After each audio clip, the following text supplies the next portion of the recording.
নমস্কার বন্ধুরা, কম্পিটিটিভের দুনিয়ায় আপনাদের প্রত্যেকে স্বাগত এবং আপনাদের সাথে আছি আমি পর্ণদীপ। আর আমরা ভারতীয় অর্থনীতি বা রমেশ সিং আলোচনা করছিলাম। আজ মোরাল সুসেন এবং নরসিংহন কমিটি সম্পর্কে জানবো। নরসিংহন কমিটি ব্যাংকিং রিফর্মসের ক্ষেত্রে খুবই ইম্পর্ট্যান্ট একটা কমিটি এবং এই কমিটি কখন তৈরি হয়, এই কমিটির রিকমেন্ডেশনগুলো কী কী ব্যাংকিং সিস্টেমকে রিফর্ম করার জন্য, তো সেগুলো প্রত্যেকটা আমরা জানবো। তো চলুন ভিডিওটা শুরু করা যাক। তার পূর্বে ছোট্ট একটি রিকোয়েস্ট, এগিয়ে চলো 2.0 চ্যানেলটি সাবস্ক্রাইব করতে ভুলবেন না। এই চ্যানেলে জেনারেল সায়েন্সের সমস্ত রকম রিভিউ পাবেন এবং এই চ্যানেলের লিঙ্ক আমি আমার ডেসক্রিপশন বক্সে দিয়ে দেবো। তো চলুন শুরু করা যাক। প্রথমে আমরা মোরাল সুসেন দেখে নেবো। খুব অল্প কথায় অল্প শব্দের মধ্যে মোরাল সুসেন দেখবো। দেখুন, আমাদের আরবিআই থাকে, আমাদের আরবিআই সমস্ত ব্যাঙ্কগুলোর হেড। তো আরবিআইয়ের আন্ডারে সমস্ত ব্যাঙ্কগুলো থাকে, কমার্শিয়াল শিডিউল ব্যাঙ্ক, বাণিজ্যিক ব্যাঙ্ক। তো এগুলো এরকম ব্যাঙ্কগুলো কিন্তু সবকটি আরবিআইয়ের আন্ডারে থাকে। তো এসবিআই, এসবিআই, তারপরে সেন্ট্রাল ব্যাঙ্ক। সেন্ট্রাল ব্যাঙ্ক বলতে কিন্তু সবসময় আরবিআই বোঝায় না, আরবিআই আমাদের সেন্ট্রাল ব্যাঙ্ক ঠিকই, কিন্তু ইন্ডিয়ান সেন্ট্রাল ব্যাঙ্ক বলেও কিন্তু আরেকটি ব্যাঙ্ক রয়েছে, যেটা কিন্তু বাণিজ্যিক ব্যাঙ্ক বা কমার্শিয়াল ব্যাঙ্ক। তো ইন্ডিয়ান সেন্ট্রাল ব্যাঙ্ক, তো এই ব্যাঙ্কগুলো আরবিআই আন্ডারে রয়েছে। তো দেখুন, মোরাল সুসেন এর অর্থ হচ্ছে নৈতিক প্রণোদন। তো আরবিআই এই সব ব্যাঙ্কগুলোকে উপদেশ দিতে পারে। প্রথমে আরবিআই এই সমস্ত ব্যাঙ্ক এসবিআই, আইসিবি এদেরকে উপদেশ দিতে পারে। যদি এরা উপদেশ মেনে নেয় তো ভালো কথা, তাহলে আরবিআইয়ের কথা মতো চলছে। কিন্তু আরবিআইয়ের উপদেশ যদি এসবিআই, এইচডিএফসি এই টাইপের ব্যাঙ্কগুলো, কমার্শিয়াল শিডিউল ব্যাঙ্কগুলো যদি মেনে না নেয়, তাহলে আরবিআই তাদের ওপর আদেশ জারি করবে। অর্থাৎ যে করে হোক আরবিআইয়ের উপদেশ মানতে বাধ্য করা হবে। অর্থাৎ আরবিআই হচ্ছে বাপের বাপ, তো আরবিআইকে না মেনে কোনো রকম কাজ করতে পারবে না। তুমি যদি এখানে থাকতে চাও তাহলে তো আমাকে আমার কথা শুনে চলতে হবে, নাহলে তুমি এখানে থাকতে পারবে না। তো এই হচ্ছে আরবিআইয়ের মোরাল সুসেন। তো মোরাল সুসেন এক কথায় বলতে গেলে কি, আরবিআই তার আন্ডারে যে সমস্ত ব্যাংক আছে তাদেরকে বিভিন্ন রকমভাবে উপদেশ প্রদান করে। তো এই উপদেশ প্রদান করার মাধ্যমে আরবিআই তাদেরকে নিজেদের কথা মানাতে চায় বা সেই সব ব্যাংককে রেগুলেট করতে চায়। কিন্তু সেই সমস্ত ব্যাংক যদি মানতে না চায়, তখন আরবিআই সেটাকে সেই সমস্ত ব্যাংকে আদেশ জারি করে। তো সেগুলো আদেশটা কিন্তু মানতে বাধ্য, না হলে তাদেরকে আরবিআই পানিশ করবে। তো এই হচ্ছে মোরাল সুসেন। তো আমরা এরপর নরসিংহন কমিটি চলে যাব। তো প্রথমে অ্যাবাউট দ্য কমিটি জেনে নিন। দেখুন, বলছে দ্য ফার্স্ট নরসিংহন কমিটি। আমরা প্রথম নরসিংহন কমিটি নিয়ে আলোচনা করব। টোটাল দুখানা নরসিংহন কমিটি হয়েছিল। তো আমরা নরসিংহন কমিটি ফার্স্টটা জেনে নিন। দেখুন, ফার্স্ট নরসিংহন কমিটি তৈরি হয়েছিল মনমোহন সিং যখন আমাদের ফিনান্স মিনিস্টার ছিলেন 1991 সালে 14ই আগস্ট। এই প্রথম নরসিংহন কমিটি গঠিত হয়েছিল। আর এই কমিটির 9 মেম্বারের একটা কমিটি ছিল। আর নরসিংহন তিনি কিন্তু প্রাক্তন আরবিআইয়ের গভর্নর ছিলেন, তিনি কিন্তু এই কমিটির চেয়ারম্যান ছিলেন এবং এই কমিটি কিন্তু তাদের রিপোর্ট পেশ করে নভেম্বর 1991। তো এই কমিটি যে রিপোর্টগুলো পেশ করে এবং প্রথম এবং দ্বিতীয় নরসিংহন কমিটির রিকমেন্ডেশন আমরা একত্রে মিলিয়ে এনেছি। চলুন দেখা যাক কী কী রিকমেন্ডেশন দিয়েছিল এই নরসিংহন কমিটি। তো চলুন, প্রথমে নরসিংহন কমিটি কিন্তু ব্যাংকের 4টি স্তরের কথা বলে। তো এটা আপনারা পড়ে নেবেন। তো ব্যাংকিংয়ের টোটাল 4টি স্তর। ধরুন এই যে ব্যাংকিংয়ের 4টি স্তরের কথা বলে, 1, 2, 3, 4। এই প্রথম স্তরে যে কী থাকবে, প্রথম স্তরে থাকবে স্টেট ব্যাংক সহ 3 থেকে 4টি ব্যাংক। তো এই 3 থেকে 4টি ব্যাংক এসবিআই এবং অন্যান্য যে 3-4টি ব্যাংক থাকবে এই প্রথম স্তরে, আমি নাম্বারিং করে যাচ্ছি। প্রথম স্তরে যে এসবিআই এবং তার সাথে যে 3-4টি ব্যাংক থাকবে, এই 3-4টি ব্যাংক কিন্তু আন্তর্জাতিক স্তরে ব্যবসা বাণিজ্যের দেখাশোনা করবে, অর্থাৎ ইন্টারন্যাশনালভাবে ব্যবসা এবং বাণিজ্য করবে। তারপর দ্বিতীয় পর্যায়ে কিছু ব্যাংকে ফেলা হয়। তো দ্বিতীয় পর্যায়ে থাকবে 7 থেকে 8টি ব্যাংক, 7 থেকে 8টি বা 8 থেকে 10টি ব্যাংক থাকবে, যারা কিন্তু যথাযথ যে চিরাচরিত ব্যাংকিং কার্যকলাপ, ব্যাংকের যে চিরাচরিত কার্যকলাপ সেগুলোকে কন্ট্রোল করবে। 2 নম্বর হলো 3 নম্বর টাইপে থাকবে বা তৃতীয় স্তরে থাকবে এমন কিছু ব্যাংক যারা আঞ্চলিকভাবে কাজ করবে, অর্থাৎ রিজিনাল ব্যাংক। তো এটা এমন ব্যাংক যারা আঞ্চলিকভাবে কাজ করবে, রিজনাল রুরাল ব্যাংক টাইপের, এটা 3 নম্বর। এবং 4 নম্বর ফাইনাল থাকবে কিছু ব্যাংক যেগুলো গ্রামীণ ব্যাংক হবে, শুধুমাত্র তাদের সীমানা হবে ওই গ্রামের ভিতরেই, একটা গ্রামে একটি নির্দিষ্ট ব্যাংক থাকবে। আর একবার এক্সপ্লেন করছি, নরসিংহন কমিটি টোটাল 4টি স্তরে ব্যাংককে ভেঙে দিতে চেয়েছিলেন। প্রথম স্তরে থাকবে কী, প্রথম স্তরে এসবিআই থাকবে, তার সাথে 3 থেকে 4টি ব্যাংক থাকবে যারা ইন্টারন্যাশনালি ব্যবসা এবং বাণিজ্যকে কন্ট্রোল করবে, ট্রেডকে কন্ট্রোল করবে। দ্বিতীয় স্তরে থাকবে 7 থেকে 8টি বা 8 থেকে 10টি ব্যাংক যারা চিরাচরিত যে ব্যাংকিং কার্যকলাপ সেগুলোকে কন্ট্রোল করবে। 3 নম্বরে থাকবে রিজনাল রুরাল ব্যাংক বা আরআরবি টাইপের ব্যাংক যারা আঞ্চলিক ব্যাংক হিসেবে কাজ করবে এবং আঞ্চলিক প্রয়োজন মেটাবে। এবং 4 নম্বরে থাকবে কিছু গ্রামাঞ্চলের ব্যাংক, অর্থাৎ যাদের কর্ম পরিসর হবে সেই গ্রামাঞ্চলটায়, ওই গ্রামের বাইরে তারা বেরোতে পারবে না। এই 4 টাইপের ব্যাংকের কথা বলে।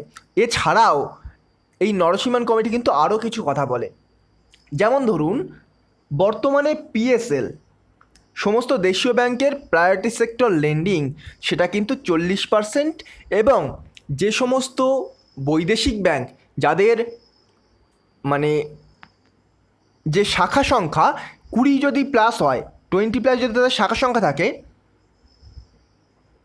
তাদেরও 40% কিন্তু এই পিএসএল রাখতে হয়। কিন্তু যাদের শাখা সংখ্যা, বৈদেশিক ব্যাংকের শাখা সংখ্যা 20 কম হয়, তাদের 32% রাখতে হয়।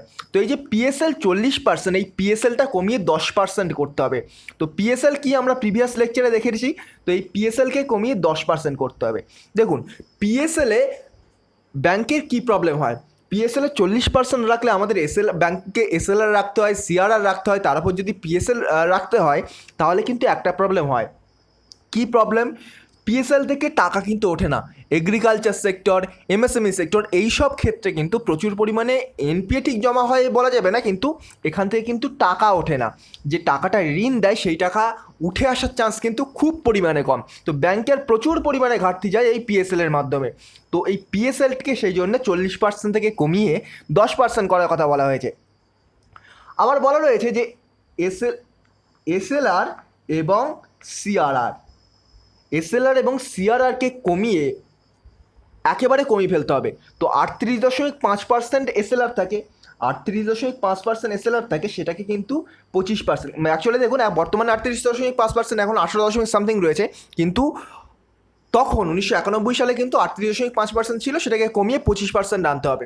এবার দেখুন কেন এ কথা বলা হয়েছে যে এসএলআরকে কেন কমাতে হবে। দেখুন ব্যাংকের একটা পার্ট ক্যাশ রূপে আরবিআইয়ের কাছে জমা থাকে, যেটাকে সিআরআর বলা হয়, আর একটা পার্ট ব্যাংকের নিজের কাছে জমা থাকে, যেটাকে এসএলআর বলা হয়। সেটাকে গোল্ড হিসেবে জমা রাখতে পারে ব্যাংক, ক্যাশ হিসেবে জমা রাখতে পারে, গভর্নমেন্ট সিকিউরিটি বা বন্ড আকার জমা রাখতে পারে। দেখুন তো সেই টাকাটা যদি জমা রেখে দেয়, ওই টাকাটা তো হাত দিতে পারছে না, ওই টাকাটা লোন দিতে পারছে না। তো ওই টাকাটা যদি লোন দিতে না পারে, তখন কিন্তু ব্যাংকের প্রচুর পরিমাণে লস হবে, এবং ব্যাংক যদি ওই টাকাটা লোন দিতে না পারে, তাহলে ব্যাংকের প্রফিট কম হবে।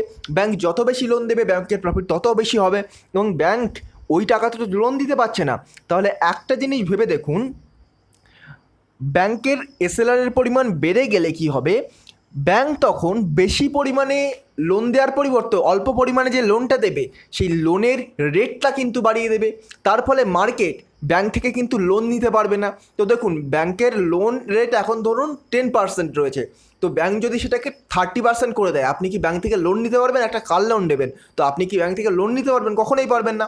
তো সেই জন্য এসএলআরের পরিমাণটা কমিয়ে দেওয়ার কথা বলা হচ্ছে, যাতে ব্যাংক থেকে সবাই ঠিকভাবে লোন নিতে পারে। তো এর সাথে সাথে কিন্তু সিআরআরের পরিমাণও কিন্তু কমিয়ে দেওয়ার কথা বলা হয়েছে। তো আমি এটা পেজটা ক্লিয়ার করে দিই, এখন অনেক পয়েন্ট বাকি রয়েছে এই কমিটির রিকমেন্ডেশন। তো লাস্টে আমি একবার জিস্ট করে বলে দেবো আরও কী কী, মানে একবার কী কী বলেছেন। আরও বলেছে যে সুদের হারের ওপর সর্বপ্রকার নিয়ন্ত্রণ তুলে নিতে হবে। দেখুন repo rate, reverse repo rate, তারপর ব্যাংক রেট, তারপর সিআরআর, এসএলআর, তারপর বিভিন্ন রকমের সুদের হারের ওপর যেসব আরবিআই এবং গভর্নমেন্টের যে রেগুলেশন থাকে, এবং এরা যে রেগুলেট করে আরবিআই এবং গভর্নমেন্ট, তো সেগুলো কিন্তু তুলে নিতে হবে। এবং ব্যাঙ্কগুলির ওপর সরকার এবং আরবিআই একটা দ্বৈত নিয়ন্ত্রণ করে। দেখুন আরবিআই সবসময় চায় বাজারে টাকা কম থাকুক, গভর্নমেন্ট সবসময় চায় বাজারে টাকা বেশি থাকুক, তাহলে ট্যাক্স নিতে গভর্নমেন্টের সুবিধা হবে। তো এই দেখুন আরবিআই এবং গভর্নমেন্টের মধ্যে কিন্তু সবসময় কনফ্লিক্ট হয়। তো আরবিআই এবং গভর্নমেন্ট সবসময় চেষ্টা করে যে ব্যাঙ্কগুলোকে কারা ভালোভাবে রেগুলেট করতে পারবে। তো সেই জন্য কিন্তু আরবিআই এবং ব্যাঙ্কগুলোর প্রভাবে ব্যাঙ্কগুলো ঠিকভাবে কাজ করতে পারে না। তো আরবিআই এবং গভর্নমেন্টের এই যে দ্বৈত নিয়ন্ত্রণ, এটাকে বাতিল করতে হবে। তো এইগুলো ছিল নরসিংহান কমিটির টোটাল মোট সুপারিশ। তো আরেকটা জিনিস, open market operation. Open market অপারেশনের কাছে আমরা দেখেছিলাম আরবিআই তার গভর্নমেন্ট সিকিউরিটি মার্কেটে বিক্রি করতে পারে। তো এই মার্কেটে আরবিআইয়ের গভর্নমেন্ট সিকিউরিটি বিক্রি করাটা আরও বেশি বাড়ানোর কথাও কিন্তু বলা হয়েছে। চলো আমরা কী কী দেখলাম একবার সংক্ষেপে দেখে নিই জিস্ট আকারে। টোটাল আমরা 4টি স্তর দেখেছি ব্যাংক, 4 ধরনের ব্যাংকের কথা এখানে বলা রয়েছে, 4টি স্তর। প্রথম স্তরে থাকবে স্টেট ব্যাংক সহ 3-4টি ব্যাংক যাদের পরিকাঠামো হবে আন্তর্জাতিক ব্যবসা বাণিজ্যের উপযোগী। দ্বিতীয় স্তরে থাকবে 8 থেকে 10টি ব্যাংক যারা চিরাচরিত ব্যাংকিং কাজকর্মে লিপ্ত থাকবে। 3 নম্বর স্তরে থাকবে কিছু আঞ্চলিক ব্যাংক যাদের কাজ হবে আঞ্চলিক প্রয়োজন মেটানো। 4 নম্বর স্তরে যে ব্যাংকগুলো থাকবে সেগুলো হবে গ্রামীণ ব্যাংক যাদের কর্মপরিসর কিন্তু গ্রামাঞ্চলেই সীমাবদ্ধ থাকবে। এছাড়া ব্যাংকের ক্ষেত্রে পিএসএলের পরিমাণ 40% থেকে 10%-এ আনতে হবে। তারপর এসএলআর কমিয়ে তখন 38.সামথিং ছিল, 38.5% ছিল, এখন 25% আনতে হবে। এখন দেখুন ইনফ্লেশন তো বেড়ে গেছে, সেহেতু আমাদের এসএলআরকে কিন্তু আরও কমিয়ে দেওয়া উচিত। বর্তমানে 18.75 প্রবাবলি রয়েছে, তো 18-এর ওপরে রয়েছে, তো সেটাকে আরও একটু কমিয়ে দিতে হবে। তারপর সিআরআরকেও কিন্তু কমাতে হবে। তারপর সুদের হারের ওপর মানে সমস্ত যে নিয়ন্ত্রণ আরবিআই এবং গভর্নমেন্টে সেগুলো তুলে নিতে হবে। ব্যাঙ্কগুলির ওপর সরকার এবং আরবিআই যে দ্বৈত কন্ট্রোল জারি করে সেগুলোও তুলে নিতে হবে। ওপেন মার্কেট অপারেশনকে আরও প্রমোট করতে হবে। তারপরে অ্যাসেট রিকনস্ট্রাকশন ফান্ড গঠনের মাধ্যমে সকল যে অনাদায়ী ঋণ অর্থাৎ এনপিএ সেগুলোকে কিন্তু তুলে আনার চেষ্টা করতে হবে। তো এগুলোই কিন্তু নরসিংহান কমিটি বলেন। তো এই ছিল আজকের ছোট্ট ভিডিওটি যদি ভালো লাগে তবে আমার চ্যানেলটিকে সাবস্ক্রাইব করে পাশে থাকা বেল আইকন প্রেস করতে ভুলবেন না। এবং আজকের মতো গুড বাই, পরবর্তী ভিডিওতে আবার দেখা হবে। Thank you.